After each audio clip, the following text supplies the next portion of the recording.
না, শাহবাজ শরীফ।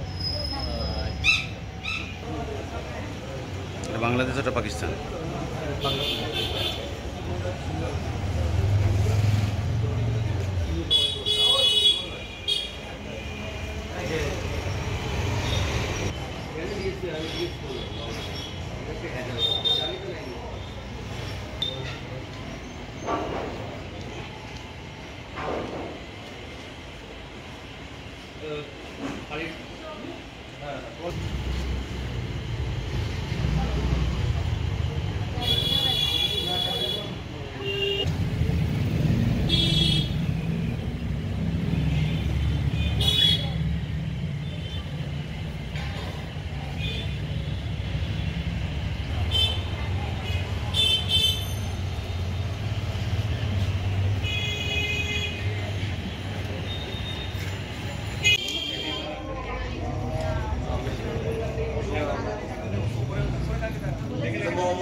লাইটটা ইয়ে হচ্ছে কারণ লাইটটা কম আছে বলে এই লাইট মোবাইলে বলছো ওটা এক্সপ্লোজার লাইটের লাগা একটা এক্সপ্লোজার সামনে যখন পয়সা দেওয়া হবে পাসওয়ার্ড লিস্টটা সামনে গাড়ি দিতে বলেছিলাম সকালে আমি মন্দিরের ভিতরে আছি সাংবাদিকরা এসেছে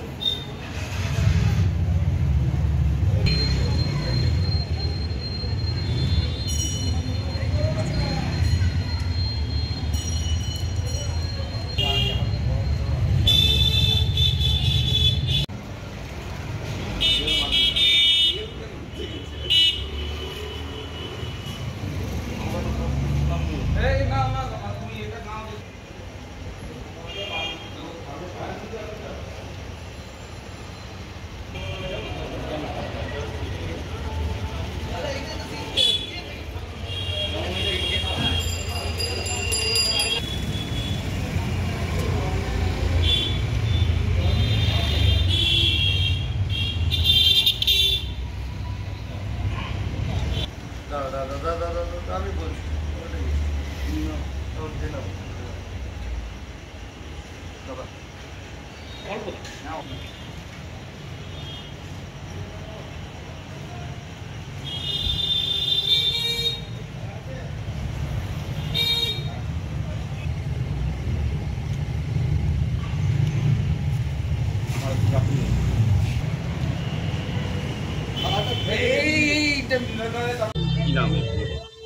আমাদের এটা ৮৩তম বর্ষ।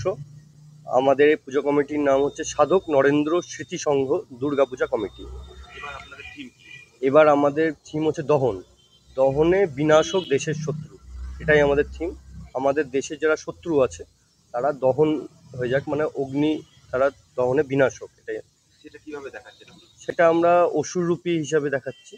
আমাদের শিল্পীকে বলা হয়েছিল দেশের শত্রু যারা আছে, দেশের শত্রু বর্তমানে আমাদের সাথে সম্পর্ক খারাপ প্রতিবেশী দেশের মধ্যে, দুটো দেশের সকলেই আমরা জানি, বাংলাদেশ এবং পাকিস্তান। তো তার যখন শিল্পী বা আমরা ভেবেছি দেশের শত্রু কারা হতে পারে, তখন তাদের কথায় যথারীতি মাথায় এসেছে এবং আসাই উচিত। এবং শিল্পী তার তুলিতে যখন দেশের শত্রুর কথা ভেবে করেছে, তখন তাদের দুজনের কথাই এসছে। একটা মোহাম্মদ ইউনূসের মুখে, সকলে বলছে মোহাম্মদ ইউনূসের মতনই অসুরের মুখটা হয়েছে। ইউনূস খান, যেটা আমাদের বাংলাদেশের যিনি আছেন, আর পাকিস্তানের প্রধানমন্ত্রী শাহবাজ শরীফের হাতে দেওয়া হয়েছে।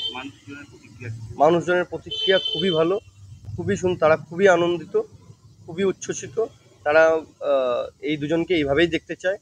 ওখানে আমাদের ভারতবর্ষের বাইরে হিন্দুদের প্রতি যে শোষণ হচ্ছে, যে লাঞ্ছনা, তারা কষ্ট সহ্য করছে, তারা তো খুবই আনন্দিত। হিন্দুদের বাঙালির শ্রেষ্ঠ উৎসব দুর্গাপুজো, এবং তারা প্রত্যেককেই খুব উচ্ছ্বসিত এবং আনন্দিত। আমার নাম ইন্দ্রজিৎ দুবে, সম্পাদক সাধক নরেন্দ্র স্মৃতি সংঘ দুর্গাপূজা কমিটি।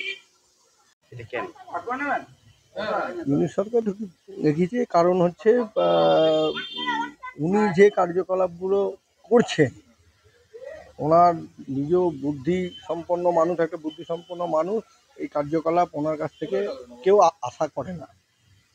তো সেই অবস্থা থেকে উনি ওই খারাপ কার্যকলাপগুলোকে প্রশ্রয় দিচ্ছেন আর কি।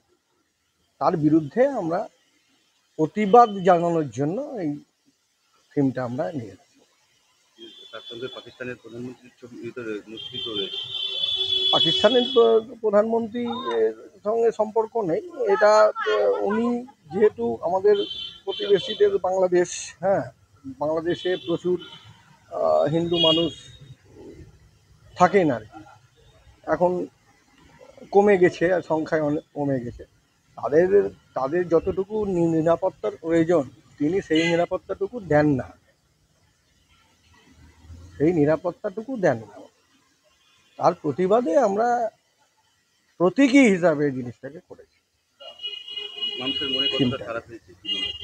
মানুষের মনে কতটা সাড়া ফেলেছে, মানুষের মনে সাড়া ফেলেছে। সাংবাদিকরা এই নিয়ে অনেক কিছু করছেন, এবং আমি যেটা শুনেছি সেটা হচ্ছে বাংলাদেশের যারা সাংবাদিক তারা এই নিয়ে একটা আমাদের যে সম্পাদক আছেন, যিনি করেছেন, তার বিরুদ্ধে একটা কেস করার জায়গায় নিয়ে যেতে চাইছেন। বিশ্বজিৎ চক্রবর্তী। এই যে প্রতিমা শিল্পীর বিরুদ্ধে যদি বাংলাদেশের কোনো কেউ মামলা করে, তখন আপনারা বিষয়টা কিভাবে নেবেন? বিষয়টা দেখছি যারা মামলা করতে চাই, মানে করবে ভাবছেন বা করেছেন বলছেন, শোনা যাচ্ছে আর কি, আমি জানি না সেটা। তো সেটা তো তাদের ব্যাপার, মামলা করেছেন কেন সেটা তো তাদের ব্যাপার। তবে আমরা প্রতিবাদ স্বরূপ এটা করেছি আর কি। প্রতিবাদ স্বরূপ তো করতেই পারে, প্রতীকী, এটা তো একটা প্রতীকী। প্রতীকী মাত্র, মানে বোঝানো, মানুষকে বোঝানো যে আমাদের এইটা তো ঠিক নয়, সেই জিনিস ঠিক নয়, সেটা হচ্ছে যেন না হয়, সেই জন্যই চেষ্টা করা। আপনার নাম? বিশ্বজিৎ চক্রবর্তী। আপনি পুরোহিত? হ্যাঁ, আমি পুরোহিত, নয়ন কাপা সিটি মন্দিরে